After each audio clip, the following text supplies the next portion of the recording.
நீ உங்க வீட்ல வேணா ஜான்சி ராணியா இருந்திருக்கலாம். ஆனா இது வாழ வந்த வீடு. இங்க நீ மகாராணியா இருக்கணும்னு ஆசைப்படு. நான் வேண்டான்னு சொல்ல. அதுக்காக மகாராசம் இல்லாத மகாராணியா இருக்கணும்னு ஆசைப்பட்டேனா அதுக்கு நான் சம்மதிக்க மாட்டேன். வேஷம் போடுறவங்க கூட அந்த வேஷம் போட்டு முடிச்சவன அதை கலைச்சிருவாங்க. நீ நல்லாவே நடிக்கிற. அத்தை, ஒரு நாளாவது நீ என் கூட இருந்துதான் ஆகணும். இல்லனா உன் புருஷன்கிட்ட சொல்லி உன்னை நிரந்தரமா பிரிச்சிருவேன்.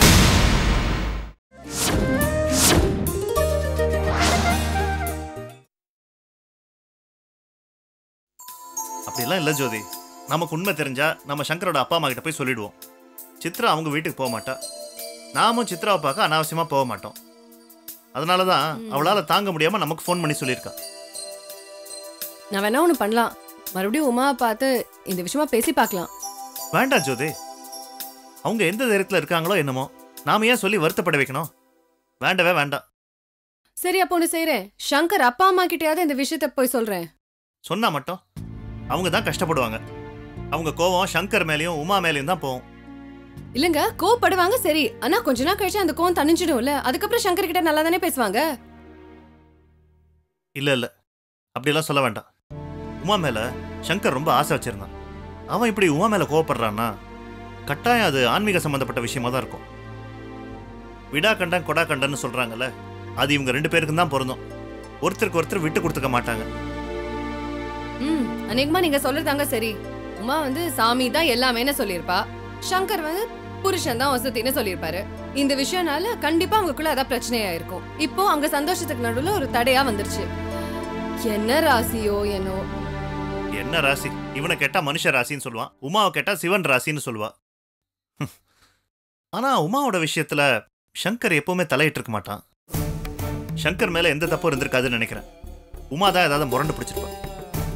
இல்லங்க, அம்மாக்கும் அப்பாக்கும் எனக்கு என்னமோ இந்த விஷயத்த சொல்லிட்டு தான் பெட்டர்னு படுது. இல்ல, சொல்றது சரியில்லை. சொல்லணும்னு நினைச்சா அது உன் இஷ்டம். ஆனா இதுல என்ன எழுத்துறாத, சரியா?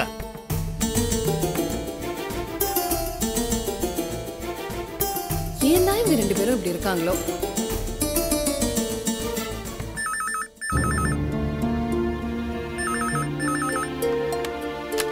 ஹலோ, யாரு? அம்மா, நான் ஜோதி பேசுறேன்.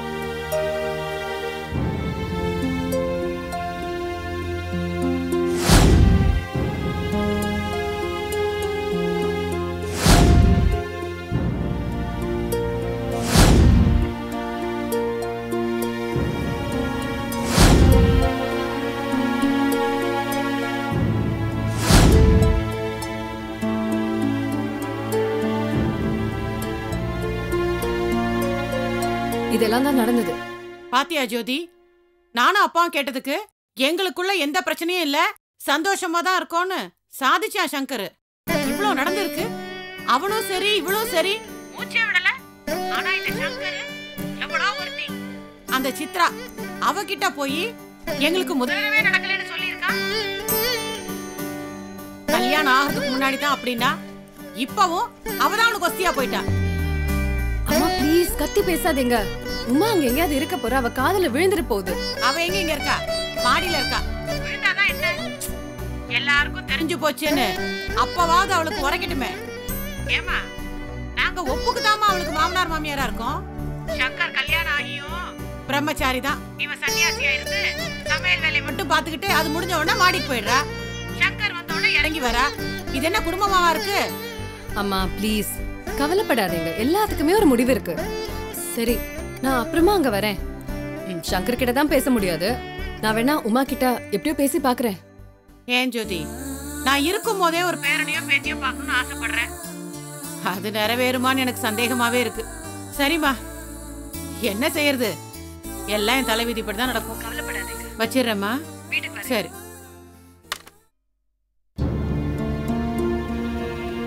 ராஜாமணி, வீணா ஏன் மனசை போட்டு அலட்டிக்கிட்டு இருக்க? எது எப்படி நடக்கணுமோ அது அப்படி நடந்துக்கிட்டு தான் இருக்குது. ஜோதிகிட்ட நீ பேசினதெல்லாம் நான் கேட்டுக்கிட்டு தான் இருந்தேன். ஓரளவுக்கு எல்லாத்தையும் நான் புரிஞ்சுக்கிட்டேன் ராஜாமணி. நடக்கிறது நடக்கட்டும். நீயும் நானும் கிடந்து தவிச்சுக்கிட்டு இருக்கணும்னு நம்ம தலையில எழுதி வச்சுட்டான் கடவுளை. இதை எப்படிங்க அப்படியே விட்டுட முடியும்? என்ன செய்ய சொல்ற? ஏங்க நாம தான் 2 பேரையும் கூப்பிட்டு வச்சு சமாதானப்படுத்தணும். எப்படி? ஏங்க எதுவா இருந்தாலும் முதல்ல உமா கிட்ட கேட்போம். உனக்கு மூளை இருக்கா? எனக்கு மூளை ஆராய்ச்சி பண்றவனோட அம்மாங்க நானு. அவனோட பேஷண்டே நீயே தான் இருந்திருக்கணும். இதுல ஒன்றும் குறைச்சல் இல்லை. முதல்ல உமாவை கேட்கணும், சங்கரை கேட்கணுங்கிற யோசனையெல்லாம் மறந்துடு. நீயும் நானும் கேட்டா மட்டும் சொல்ல மாட்டாங்க. நான் அவளையே கேட்க சொல்றேன். சித்ராவை. ராஜாமணி, ஆடுற மாட்டை ஆடித்தான் கறக்கணும், பாடுற மாட்டை பாடித்தான் கறக்கணும். நம்மளால ஆடவும் முடியாது, பாடவும் முடியாது. அந்த யுக்தி அவளுக்கு மட்டும்தான் உண்டு. யாருக்கு? சித்ராவுக்கு. கரெக்ட். கரெக்டா புடிச்சிடுறாள.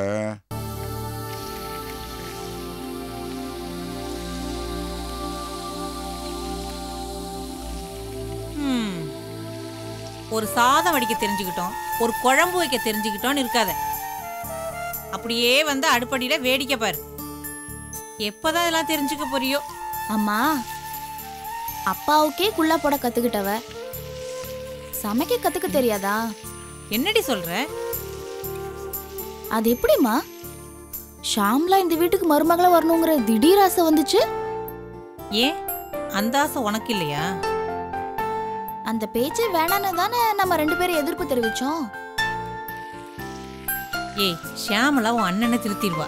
இல்ல கல்யாணம் ஆனதுக்கு அப்புறம் கண்டிப்பா வசீகரன் திருந்திடுவான். இததான் நான் அப்பா கிட்டயும் சொன்னேன். ஷாம்லா அண்ணனை கல்யாணம் பண்ணிக்க ஒத்துக்கிட்டா தானே நீங்க நினைச்ச மாதிரி நடக்கிறதுக்கு. கண்டிப்பா நடக்குங்கிறாரு. உங்க அண்ணன் சொல்லாமே உங்க அப்பாவுக்கு அந்த நம்பிக்கை வந்திருக்கும். ஷாம்லா அண்ணனை பார்க்கும்போது என்ன சொன்னாங்கன்னு தெரியலம்மா. அதை நம்பி அவன் நம்பிக்கையா இருக்கான். அப்போ ஷியாமலா அதுக்கு உடன்பட மாட்டான்னு சொல்றியா?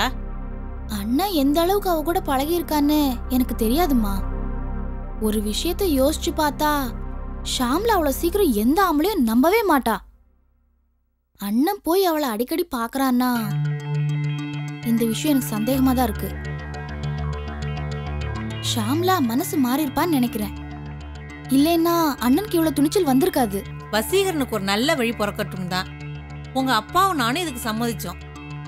அதுக்காகத்தான் நீயும் சுரேஷை விரும்புறேன்னு தெரிஞ்சும் உங்க அப்பா அதுக்கு ஒத்துக்கிட்டாரே. உஷா, வசீகரன் ஆம்பளை. ஷியாமலா கிடைக்கலனாலும் அவன் கவலைப்பட மாட்டான். ஆனா நீ சுரேஷ் தான் வேணும்னு அடம் பிடிக்கிற. அவன் உனக்கு கிடைக்கணும். அதுக்காகத்தான் நான் அப்பா கிட்ட அப்படி பேசினேன். இன்னொரு விஷயம்மா, ஒருவேளை ஷாம்லா எங்கேயாச்சும் பார்த்தேன்னா அண்ணனை பத்தி ஏதாவது கேப்பா. அவன் அப்பா கூட உதவியா இருக்கான்னு மட்டும்தான் அவளுக்கு தெரியும். அண்ணன் நடத்துற லிட்டில் ஃப்ளவர் ஏஜென்சி பத்தி அவகிட்ட வாயை திறக்க கூடாது. ஏன்? அண்ணன் அந்த கம்பெனி வச்சு என்னென்ன ஃப்ராட் பண்றான்னு தெரியுமாமா? ஒரு நாள் கூட அந்த கம்பெனி பத்தி விசாரிக்க போலீஸ் கூட நம்ம வீட்டுக்கு வந்துட்டு போச்சுல, அதை மறந்துட்டியா நீ? மெயின் ரோட்ல தான் அந்த கம்பெனி வச்சிருக்கான். ஃப்ராடு தன பண்றதுக்கு அதுல என்ன இருக்கு? அவன் மேல இருக்கிற பொறாமையில யாராவது ஏதாவது புகார் எழுப்பியிருப்பாங்க.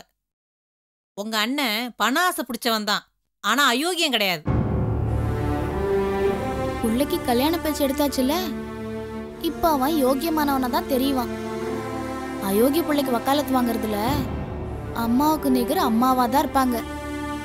நாளைக்கு நீயும் அம்மாவாக போறதானே, அப்ப தெரியும்டி புள்ள பாசனா என்னன்னு.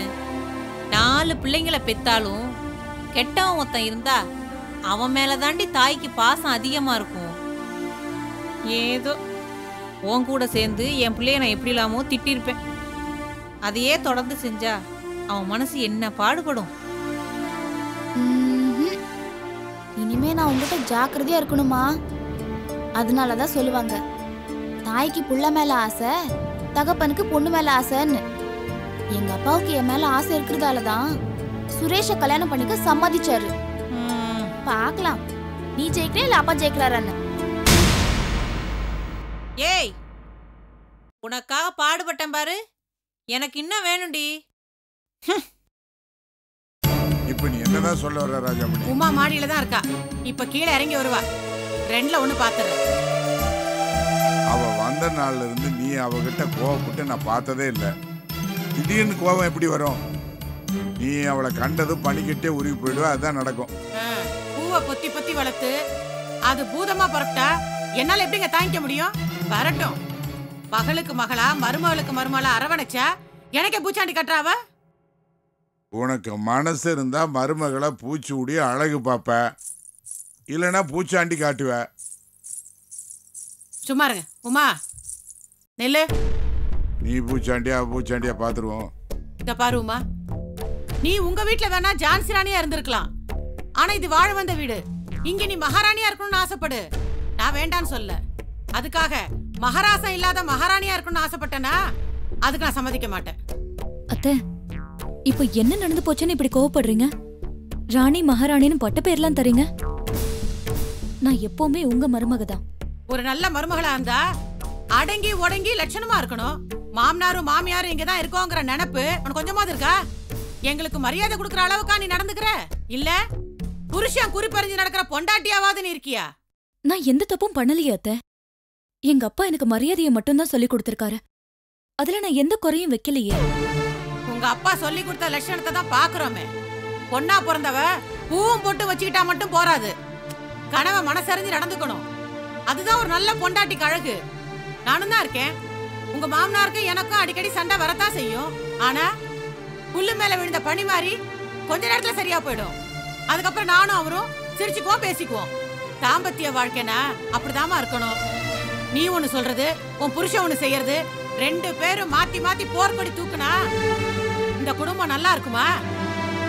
இது பாருங்க அத்தை, எங்களுக்குள்ள எந்த சண்டையும் இல்ல. நாங்க சந்தோஷமா தான் இருக்கோம். உன் சந்தோஷத்தை தூக்கி உடப்புல போடு. இன்னும் எத்தனை நாளைக்கு தான் இதே பதில திருப்பி திருப்பி சொல்லுவ? வேஷம் போடுறவங்க கூட அந்த வேஷம் போட்டு முடிச்சவனா அதை கலைச்சிருவாங்க. நீ நல்லாவே நடிக்கிற. அத்தை,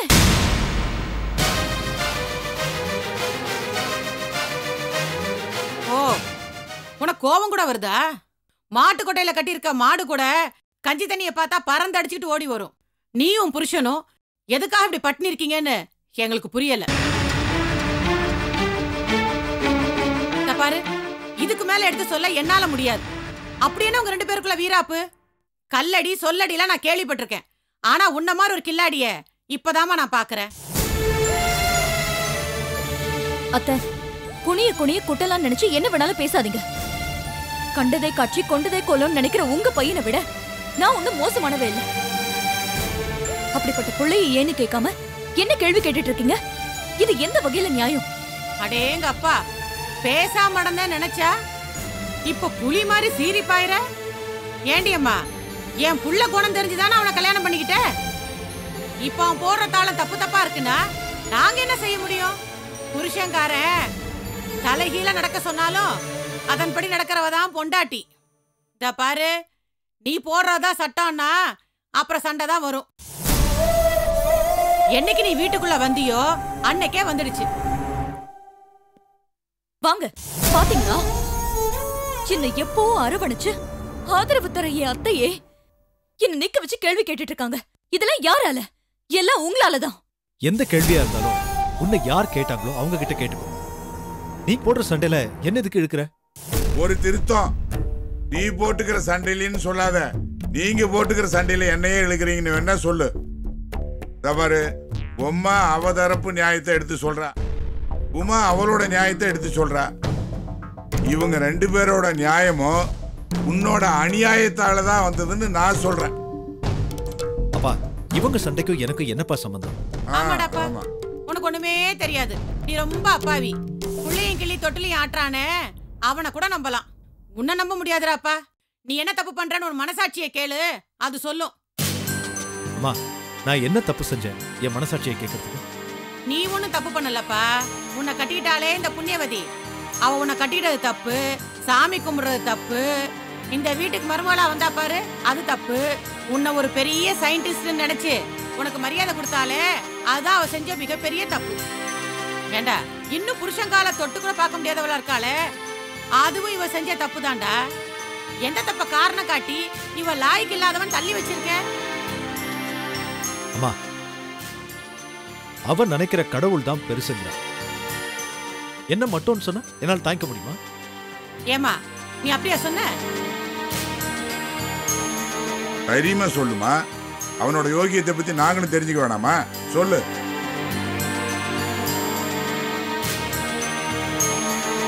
எல்லாம் தாலி பிரச்சனை தான் மாமா. என்னவுமா சொல்ற?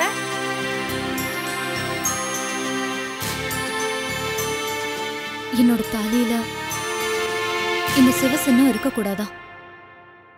இது என்ன அத்தை செய்து இவர? இத கழட்டி போட சொன்னா என்னால எப்படி முடியும்? வேணும்னா இவரே கேளுங்க. நான் கழட்ட மாட்டேன்னு சொன்னா கழட்டினாதான் உன்னை தொடுவேங்கிறாரு. இப்படிப்பட்ட மனுஷன் கூட என்னால எப்படி சேர்ந்து வாழ முடியும்? அட பாவி, இதுதான் உங்க பிரச்சனையா? டேய், எல்லா தாலிலையும் திருநீருங்கிற சின்னம் இருக்கும்டா. அவன் நம்பிக்கையோட லிங்கத்தை கழுத்துல போட்டிருக்கா, அத போய் கழட்ட சொல்றியே, என்ன ஆள்றா நீ? டேய், தெய்வ குத்தம் ரொம்ப பொல்லாதது. பின்னாடி ஏதாவது பிரச்சனை வந்தா அதை நீதான் சந்திக்க வேண்டியிருக்கும், ஞாபகம் வச்சுக்கோ. ஆமா உமா, என்ன மன்னிச்சிருமா. விஷயம் என்னன்னு தெரியாம உன்னை ஏதோ பேசி கஷ்டப்படுத்திட்டேன். நீ உள்ள போமா.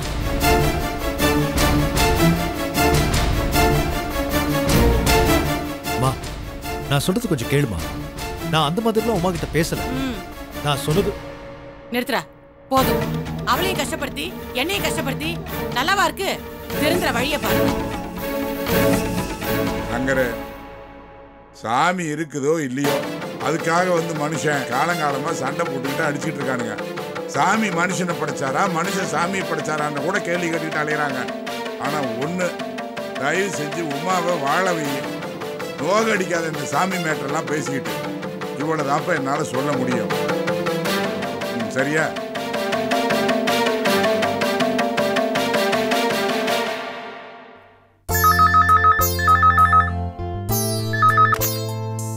ஹலோ, யாரு? ரவி. என்ன வேணும்? நீதான் வேணும். ஏய், என்ன பேசுறேன்னு யோசிச்சு பேசுறியா? வெக்கமா இல்ல உனக்கு? இத சொல்றதுக்கு தான் ஃபோன் பண்ணியா? என்ன ஜோதி, வீட்டுக்கு வந்தாலும் கோவப்படுற, ஃபோன் பண்ணாலும் சிரிச்சுக்கிற. இத பாரு ரவி, அன்னைக்கே நான் உன்னை வார்ன் பண்ணேன். நான் கல்யாணம் ஆனவ, என்கிட்ட இந்த மாதிரி பேசுறது தப்புன்னு உனக்கு தோணல? தெரியல ஜோதி, உன்னை என்னால மறக்க முடியல. இன்னும் என் மனசுல நீ ஜோதியா தான் இருக்க. அந்த ஜோதி என்னைக்குமே எரிஞ்சிட்டு தான் இருக்கும். ஐயோ ப்ளீஸ், ஜஸ்ட் ஸ்டாப் இட். பைத்தியக்கார மாதிரி ஏதோ உளறாத. இந்த விஷயம் மட்டும் என் ஹஸ்பண்டுக்கு இல்ல அவர் ஃப்ரெண்ட்ஸுக்கு தெரிஞ்சது அவ்வளவுதான், உனக்கு கொன்னே போட்டுருவாங்க. இடியட். இத பாரு Ravi, once and for all உன் நல்லதுக்கு தான் சொல்றேன். தயவு செஞ்சு எனக்கு இந்த மாதிரி என்னைக்கும் ஃபோன் பண்ணாத. உன்னை மறக்கணும்னா அதுக்கு ஒரே ஒரு வழிதான் இருக்கு. என்ன? ஒரு நாள் பூரா நீ என் கூட இருந்தா போதும். அதுக்கப்புறம் நான் கண் காணாத இடத்துக்கு போயிடுவேன். என்ன பேசுற? அறிவு இருக்கா உனக்கு? ரவி, நீ நல்லவன் டீசென்ட் ஆனவன் நினைச்சதா உன்னோட பழகினேன். ஆனா எப்படி எப்படி இந்த மாதிரி எல்லாம் பேச கத்துக்கிட்ட? இத பாரு ரவி, நீ யாரோ சொல்றத கேக்குற. இந்த மாதிரியே பேசிட்டு இருந்தேன்னா ஒரு நாளைக்கு நீ அழிஞ்சு போயிடுவேன், ஞாபகம் வச்சுக்க. ஜோதி, நீ ரொம்ப கத்தி பேசினா நான் பயந்துருன்னு நினைச்சியா? என் ஆசைய யாராலையும் அழிக்க முடியாது. ஒரு நாளாவது நீ என் கூட இருந்துதான் ஆகணும். இல்லனா உன் புருஷன் கிட்ட சொல்லி உன்னை நிரந்தரமா பிரிச்சிருப்ப.